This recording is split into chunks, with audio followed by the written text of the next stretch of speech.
Q&A, karena setiap pertanyaan selalu ada jawaban. Dipandu oleh Yohana Margareta.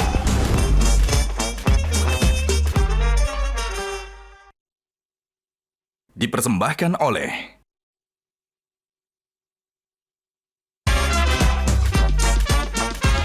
Panelis kita hari ini.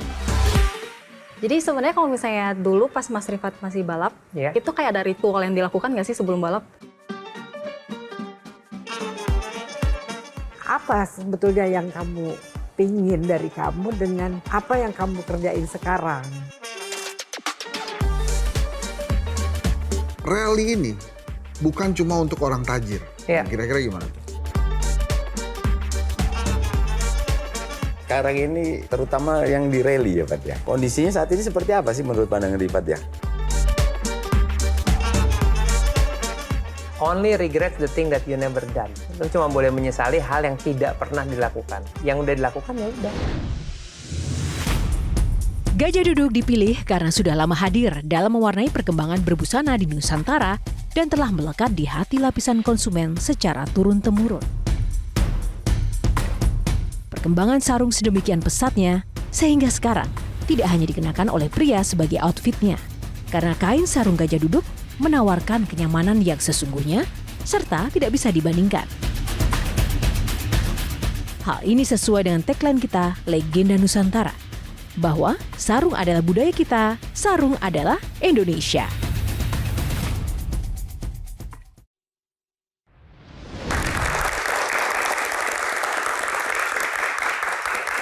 Halo pemirsa, jumpa lagi bersama saya Yohana Margareta dalam program spesial Metro TV Q&A. Karena setiap pertanyaan selalu ada jawaban.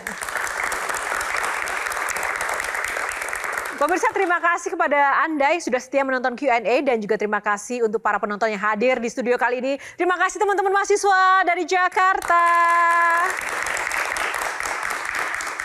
Tentu saja karena Anda sudah luar biasa, ada bintang tamu yang kami hadirkan kali ini tidak kalah luar biasanya. Sosok inspiratif yang dikenal sebagai pembalap rally Indonesia yang telah meraih prestasi di berbagai ajang balap nasional maupun internasional. Tentunya sosok ini tidak asing lagi bagi Anda dan juga masyarakat Indonesia. Nah, siapakah dia? Kita simak dulu cuplikan video yang satu ini.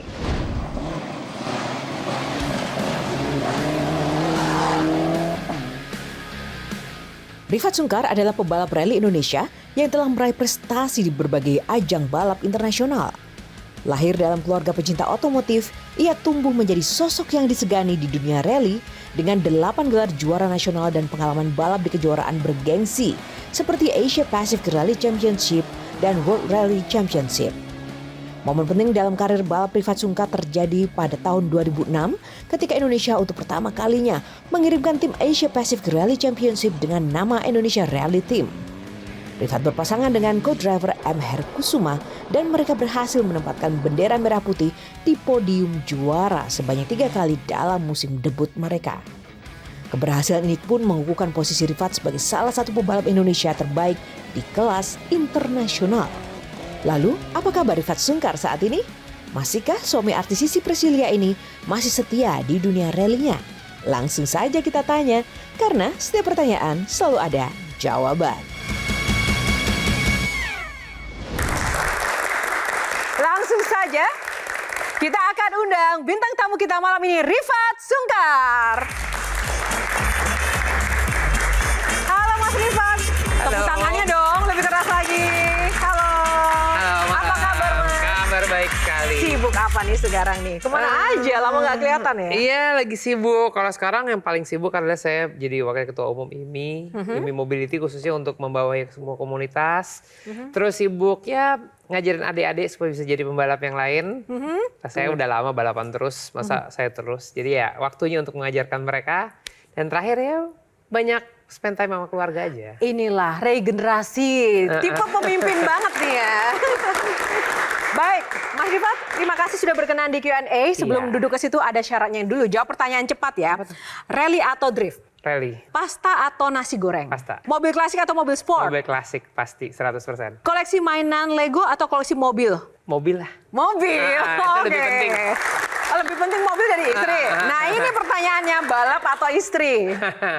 Istri. Istri, tepuk Iya tangan, dong. terima kasih. Kalau nggak diizinin saya nggak balap soalnya. Oh ya, terima kasih. Kalau kekiannya atas izin istri juga ya, Mas? Oh nggak perlu kalau itu. Oh nggak perlu ya? Aman aja. Oke, baik, terima kasih. Mas Rifat, seperti biasa setiap balap kan ada aturannya. Di Q&A pun juga ada aturannya. Kita mau buka box dulu, ada topik yang akan kita bahas pada malam hari ini. Yang pertama, pilih box nomor berapa? Nomor 2. Nomor 2, kita buka box nomor 2. Racing Boy. Ya, walaupun kita udah tahu seorang Rifat ini kan ya racing boy ya. Tapi kita pengen lebih tahu lagi sejak kapan mendapati dirinya ini sadar, aku ini bakal jadi pembalap nih. Bakal jadi pembalap keren pula. Itu kapan menyadari punya bakat itu? Kapan ya? Dulu cita-cita saya itu sebagai jet fighter pilot tempur, tapi nggak boleh. Lebih ngeri, kenapa? Ya, karena nggak jejak tanah kali kata kakek saya. Jadi mendingan saya pilih yang ngebut juga tapi tempat yang benar. Ya sejak umur berapa? Saya mulai tuh umur 14 apa 15 14 gitu. tahun. Tapi dari 1 sampai 14 tahun itu ngapain? Dididik menjadi orang tua apa? saya tuh berempat. Papa paling tua, 3 adiknya dan papa tuh pembalap. Mama saya berempat. Mama dan semua adiknya pembalap. Kakek nenek saya itu pembalap juga. Jadi kalau saya jadi penyanyi itu pasti salah arah. Jadi saya pasti mau jadi pembalap ketika saya gede. Pembalap ya, Iya. Oke. Tapi Mas Rifat kan katanya jadi pembalap itu kan butuh modal yang mahal, biaya yang besar. Iya. Tidak semua orang kan kayak Rifat Sungkar ya, emang dari Betul. lahirnya sudah mungkin silver plate, gold Iya. plate malah. Iya. Itu gimana dong caranya? Saya sih menjadi orang yang cukup beruntung menurut saya karena saya punya kesempatan untuk bisa melihat dunianya. Tapi mungkin tanggapan itu harus saya klarifikasi dulu karena saya memulai semuanya pakai modal saya sendiri. Jadi dulu bapak saya ngajarin saya dagang ban, pelek, kaos, bahkan roti di sekolah itu untuk bayar pendaftaran, untuk nyewa mobil ibu saya. Ibu saya punya mobil, ibu saya rally. Jadi kalau saya pinjem barang nggak apa-apa, boleh balikin sesuai dengan aslinya. Jadi setiap kekalahan tuh buat saya sangat amat menyakitkan. Soalnya udah bayar bon nggak menang pula kan. Pernah sesusah apa sih seorang Rifat Sungkar untuk membangun karirnya sebagai seorang pembalap? Saya itu balap pertama sampai hari ini mekanik saya itu masih sama. Jadi saya pernah balapan dalam 1 tahun, ban saya cuma punya serep 2, toolkit 1, mekanik 1, sama jerigen 1. Sementara semua orang punya segalanya. Karena saya saking nggak mampunya, karena uang saya habis hanya untuk bayar pendaftaran sama running cost. Spare part nggak ada. Nah, gara-gara itu saya bilang, kalau semua orang ngandelin mesin dikencengin, berarti semua orang bisa. Gimana kalau saya balik? Kenapa nggak skillnya yang dinaikin, fasilitas seadanya? Jadi saya berlatih ini ya, ini nggak bohong. Setiap kali saya pulang sekolah dulu, saya sangat berharap hujan. Kenapa hujan? Soalnya saya berangkat ke track saya rally, saya datang bawa mobil balap saya nih, saya nyetir sendiri, di belakang tuh mobil pickup bawa tali. Karena kalau hujan, kemungkinan besar kan mobil nyangkut sana nyangkut sini. Dan saya latihan waktu nggak ada siapa-siapa. Saya berharap kalau balapan hujan. Karena hujan nggak peduli mobil kencang atau pelan. Tapi siapa yang paling pintar. Jadi USP dari kita tuh harus ditemuin di saat itu. Jadi kalau hujan I don't care mobilnya sekencang apapun pasti saya di depan. Karena saya ada effort lebihnya dibandingin orang lain. Wow. Tadi kan sempat bilang bahwa yakin bahwa balap ini ada masa depannya. Yakin. Tapi apakah iya punya masa depan di Indonesia dan apakah masih relevan dengan budaya dan juga image olahraga di Indonesia yang saat ini yang paling mendominasi kalau nggak bola, badminton, begitu? Enggak sih, it's fine. Karena saya bisa bilang saya sebagai contoh kasus yang mungkin bisa direplikat oleh generasi sekarang. Saya tuh kalau ngomongin sekarang, pembalap sekarang, ada yang lebih cakep, ada yang lebih muda, ada yang lebih punya banyak duit, mungkin ada yang punya talent. Tunggu, gitu. memangnya kalau pembalap cakep itu ngefek ya Mas? Suka Tadi nggak soalnya suka, disebut. suka nggak suka itu ada USP sendiri. Karena Indonesia suka drama, tahu kan? Ya kenapa sinetron-sinetron ini pada laku gitu? Kenapa tontonan serius lebih nggak laku daripada sinetron? Kenapa? Karena mereka suka lihat sosok, suka lihat cerita. Nah, bicara masalah cerita, dari itu semua yang paling penting tuh mereka harus bisa public speaking. Dan itu orang nggak terlalu aware. Kita tuh harus jadi sosok inspirasi kan. Sekarang gini deh, kita disponsorin. Tujuannya apa? Menang. Enggak sih menurut saya. tujuannya adalah membuat sponsor itu populer kan. Kenapa harus taruh di saya? Kenapa nggak taruh di billboard? Karena saya harus bisa bercerita, menjual cerita saya menjadi nama besar, sponsornya senang. Aduh, berarti berat banget ya beban jadi pebalap di kita, harus cakep ya Mas ya? Iya, menurut saya plus poin 1 lah.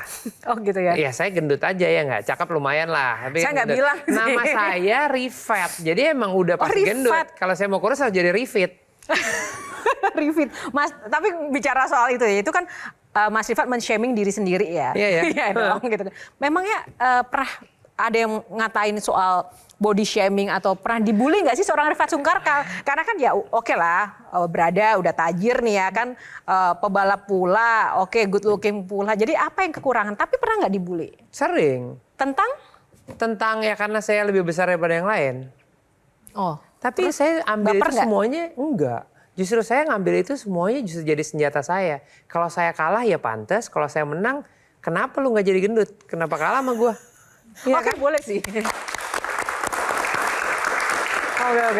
Iya, itu semua sebetulnya mindset sih at the end of the day gitu. Kenapa sekarang saya bisa dapetin ini semua? Soalnya saya tahu value saya ada di mana. Nah, siapa yang menginspirasi Rifat Sungkar dan paling berperan menjadikan Rifat sosok seperti ini dengan value-value tadi? Untuk komunikasi pasti saya belajar banyak sama almarhum papa saya. Karena papa saya itu sangat dekat sama media.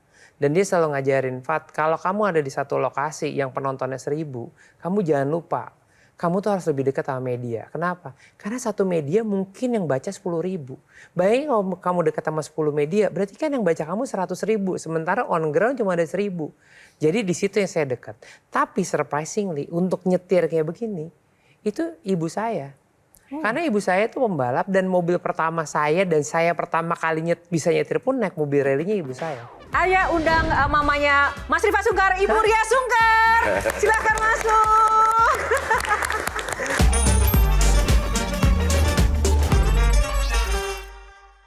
Dipersembahkan oleh Jelajahi cara baru mendapatkan informasi. Download Metro TV Extend sekarang.